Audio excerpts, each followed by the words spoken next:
Dans cette vidéo, nous allons voir comment vous pouvez anticiper les mouvements du prix grâce à la structure du marché. Donc, allons sur les graphiques.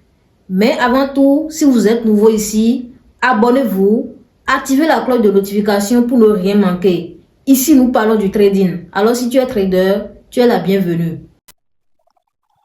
Alors, tout d'abord, quand on parle de la structure du marché, ça regroupe beaucoup de choses. Dans la structure du marché, nous avons les tendances. La tendance haussière, la tendance baissière, la tendance neutre. Et ce qui est le plus important, c'est comment ces tendances-là évoluent. Donc, c'est tout ça qui regroupe la structure du marché. Donc, restez jusqu'à la fin de cette vidéo si vous ne voulez pas rater ce que je veux partager. Tout d'abord, nous allons aller sur l'appli dessin et je vais vous montrer comment vous allez pouvoir utiliser la structure du marché pour anticiper certains mouvements sur le marché. Donc, je vais dessiner la tendance haussière. Vous savez que dans une tendance haussière, nous avons des sommets de plus en plus hauts et des sommets, des creux également de plus en plus hauts. Donc, selon la théorie de Dow, on évolue à la hausse quand il y a des sommets de plus en plus hauts et des creux de plus en plus hauts. Voilà. Donc, là, maintenant, on peut parler d'une tendance haussière. D'accord? Et pour savoir si cette tendance haussière va être continuelle, il va falloir que ce sommet, d'accord, soit cassé par le haut. Et ce qui est très très important ici, c'est de savoir que les cassures ne sont pas pareilles. Les cassures sur lesquelles vous devez vous concentrer, c'est les bonnes cassures. C'est les bonnes cassures. Ici, c'est notre dernier sommet qui a été cassé. Ok, ça a été cassé par le haut. Je vais tracer ça. Voilà. Et maintenant, ce qui nous confirme que la tendance qui est en cours, cette tendance haussière va continuer, c'est l'impulsion, cette impulsion qui a cassé ce niveau avec force. Ok, si vous voulez vraiment anticiper les mouvements, il faut vous concentrer sur les impulsions, vraiment, disons, les bonnes cassures, quoi. D'accord? Si, par exemple, nous avons quelque chose comme ça,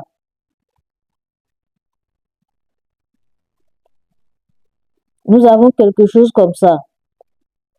Là, c'est pas encore une bonne cassure. C'est pas encore une bonne cassure. Le marché peut toutefois se retourner à ce niveau facilement. Alors que s'il y a une bonne cassure, ça serait difficile pour le marché de recasser ce niveau par le bas. De recasser ce niveau par le bas. Et nous savons que si ce niveau est cassé, nous devons considérer maintenant ce niveau. Parce que le marché peut se retourner sur cette zone. Je vais vous tracer la zone.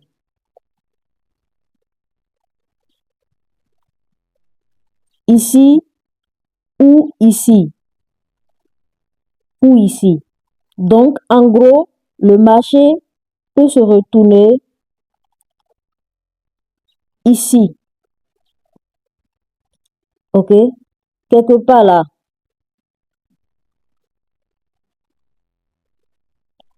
Mais si le marché ne se retourne pas là, bon, si le marché se retourne ici, là, la tendance haussière continue. Si ça se retourne ici, la tendance haussière continue.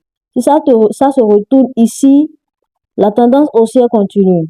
Mais si ce niveau, un instant, si ce niveau-ci, le creux, le dernier creux, est cassé par le bas, cela voudra dire qu'il veut y avoir un changement de tendance.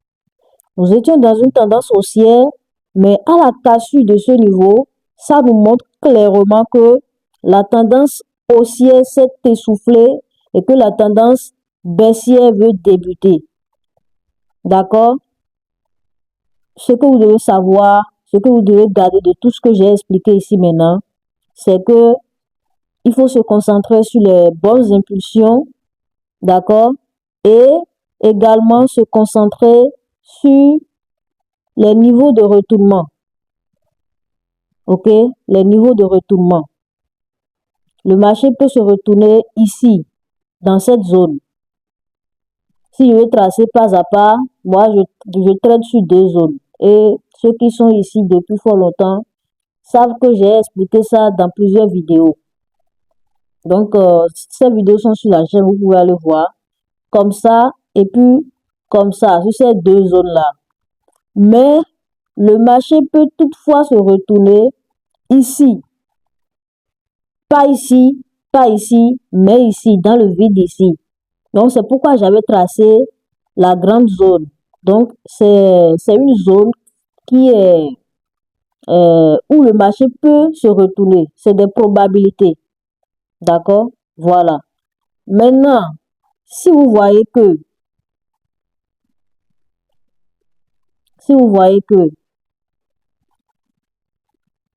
le marché fait quelque chose comme ça, je vais effacer tout ça là d'abord.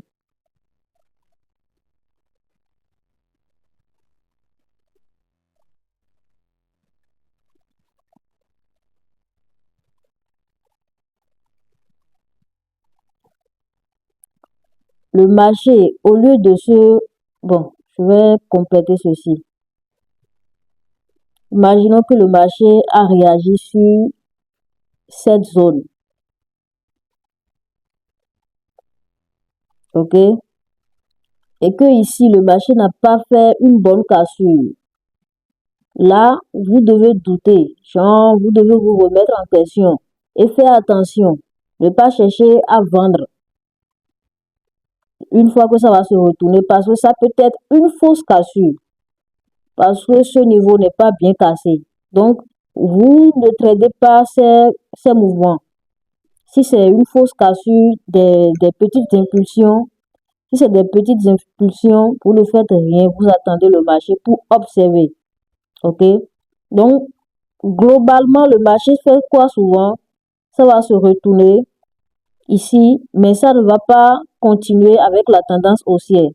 Ça va plutôt casser ce creux, ce qui nous indique que la tendance baissière veut commencer. Ça nous indique que ça veut commencer, mais ça n'a pas encore commencé. Pour que la tendance baissière commence, il faut que nous ayons des sommets et puis des creux de plus en plus bas. C'est ça qui confirme que la tendance baissière va continuer, est en cours du moins. S'il n'y a pas de sommets de plus en plus bas et des creux de plus en plus bas, là, il n'y a pas de tendance baissière. Donc, ici maintenant, notre tendance haussière, un instant.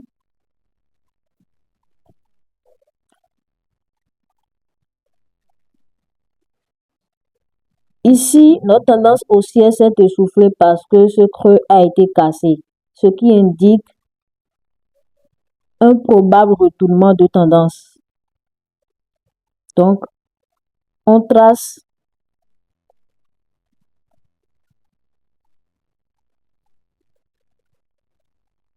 ce niveau-là qui a été cassé et si vous voyez bien, ça a été cassé avec une bonne impulsion, c'est-à-dire que c'est pas une fausse cassure.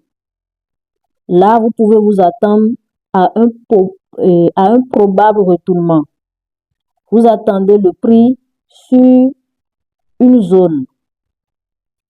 Ici, cette zone-ci, ou bien cette zone-ci. Si le prix ne réagit pas là, le prix peut toutefois casser ce niveau-ci, d'accord? Mais après tout, ça va encore se retourner. Mais si ça se retourne, ça vient ici.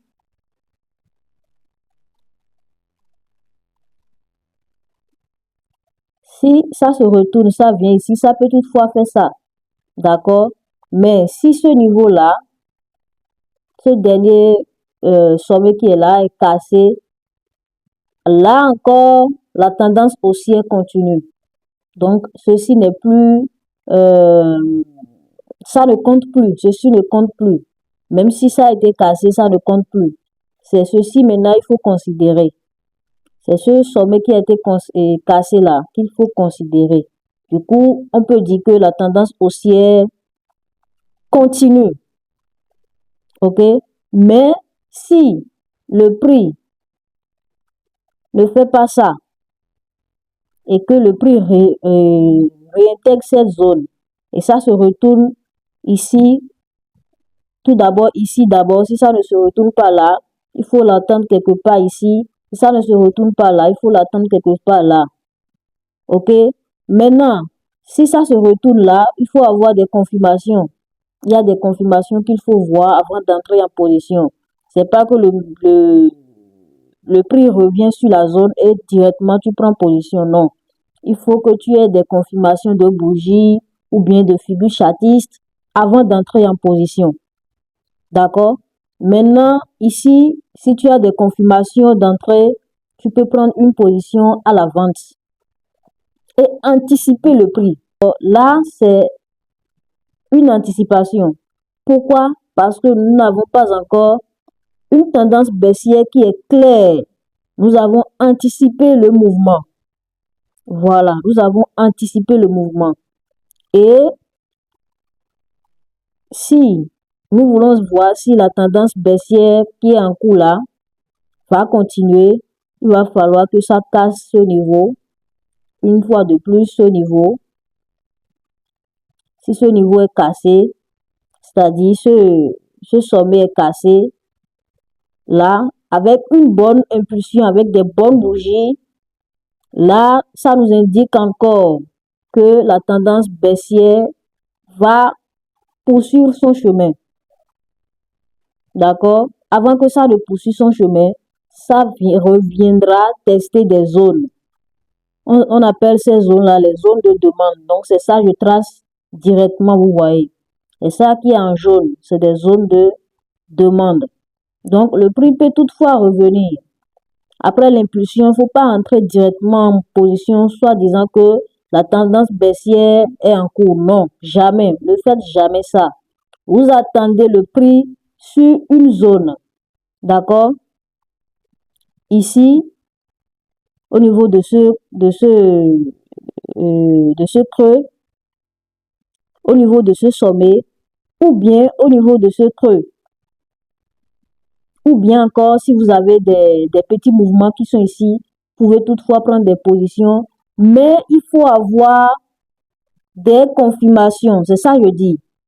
Même si le prix se retourne, il ne faut pas exécuter vos positions n'importe où. Il faut avoir des confirmations de bougies ou bien de figures chartistes avant d'entrer en position. D'accord? J'ai également fait une vidéo qui parle des figures chartistes et c'est également sur la chaîne. Vous pouvez aller la regarder si vous voulez plus de précision. D'accord? Donc, le prix là maintenant, on peut l'attendre ici. Je vais tracer les zones pour que vous puissiez bien voir. Ici,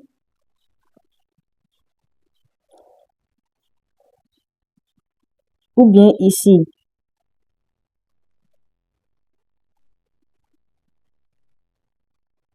Là, vous anticipez les mouvements, quoi.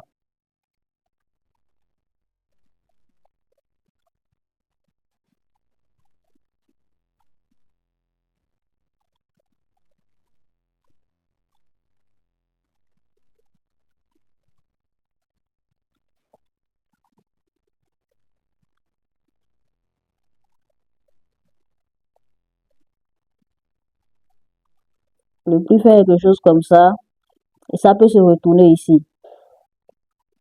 Et là, ça nous montre que la tendance continue avec une bonne cassure également, ainsi de suite.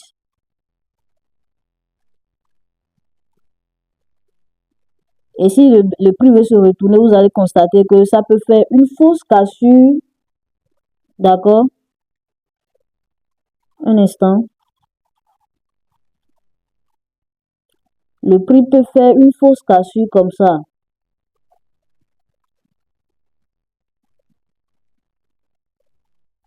Et après, réintégrer la zone. Après réintégration, ça va casser ce niveau. Et vous savez que s'il y a cassure du creux, ça indique un retournement de tendance. Nous avons la cassure de ce creux. Et ce que vous devez toujours faire, c'est de vous concentrer sur les bonnes cassures. Parce que le marché est imprévisible. Vous pouvez avoir des cassures, mais ça serait des fausses cassures. Donc, si vous voulez profiter vraiment des mouvements, il faut que ça soit des bonnes cassures avec des bonnes bougies. Et là, vous attendez que le prix revienne sur une zone, sur cette zone ou bien sur la deuxième zone qui est en bas. Sur cette zone. Ici.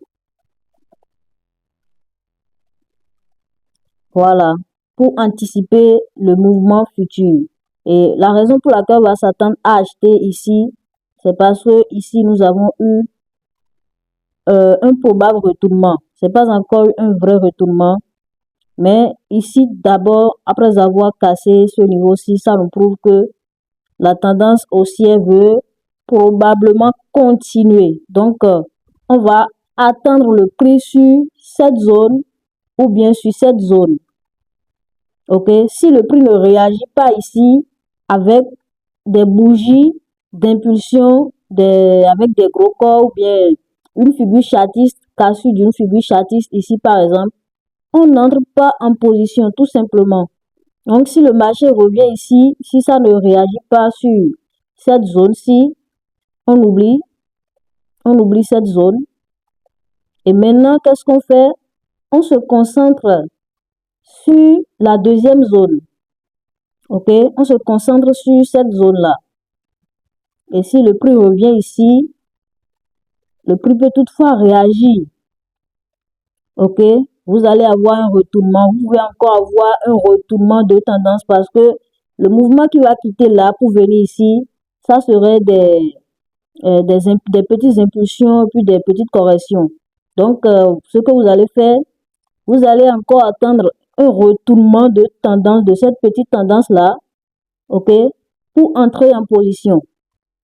Après retournement, vous entrez, vous vous basez encore sur la structure du marché pour entrer en position et profiter de ce mouvement qui va suivre.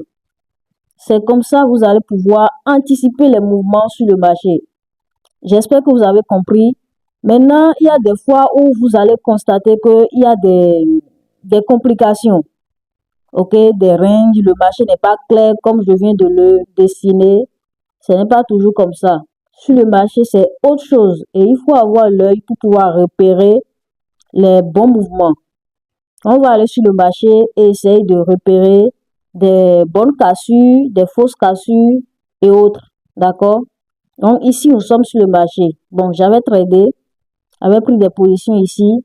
On va se baser sur ça. Je vais vous montrer que ce que je vous apprends, ce que je viens de vous apprendre, la structure du marché, l'anticipation des mouvements, c'est sur ça. Moi, je me base pour prendre mes positions. Rien de compliqué. Je me casse même pas la tête.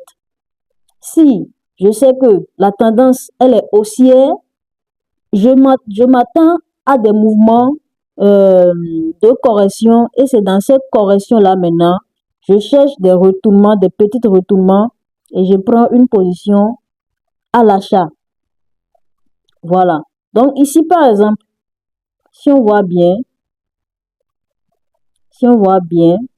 nous sommes dans une tendance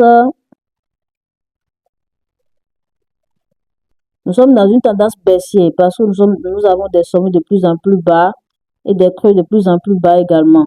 D'accord? J'ai anticipé le mouvement. Ouais, un peu. Donc, qu'est-ce que je fais? J'ai tracé ce niveau-ci et également le second niveau qui est là. Le marché n'a pas réagi directement ici, sur la première zone. Le marché n'a pas réagi ici. Donc, j'ai oublié cette zone-là. Je me suis concentré maintenant sur la deuxième zone. OK? Je me suis concentré sur cette deuxième zone. Et là, maintenant, j'ai repéré une figure chartiste. Ici, nous sommes en D1. OK? H24. Donc, c'est pas là j'ai pris la position. Je l'ai fait en 4 heures. Et j'ai pris la position en 15 minutes. Ouais. Donc, ici, c'est plus clair encore. C'est encore plus clair. Donc, après cassure de la figure chartiste, je suis entré en position et j'ai profité de l'impulsion. Donc, cette zone a constitué de take profit. OK? Voilà. Le dernier sommet m'a constitué de take profit. Et c'est ça. Ici, ça n'a pas marché. Il paraît que je me suis tapé un stop loss. J'ai également pris une position ici. Voilà. Et j'ai également profité de ce mouvement-ci. Ici, je me suis tapé un stop loss. Voilà. Je me suis tapé un stop loss ici. Le prix, après avoir fait cette correction impulsion, je me suis dit que le marché va réagir ici parce que c'est ça la stratégie. C'est pas tout le temps ça va marcher. Mais les probabilités sont fortes que ce qui va marcher serait plus important que ce qui ne va pas marcher. Donc, c'est un peu ça. Le marché n'a pas réagi sur cette zone. J'ai attendu le marché ici. Ça a réagi. Ça a même cassé ma figure chartiste. Mais au final, le marché s'est retourné. Voilà. Et ça a touché mon stop loss. Donc, c'est un peu ça. Donc, c'est pas tout le temps ça marche. C'est pas à 100%. Mais je peux vous assurer qu'à 80%, en vous basant sur la structure du marché, vous pouvez anticiper avec précision les mouvements. Voilà, j'espère que vous avez compris et ce sera tout pour cette vidéo.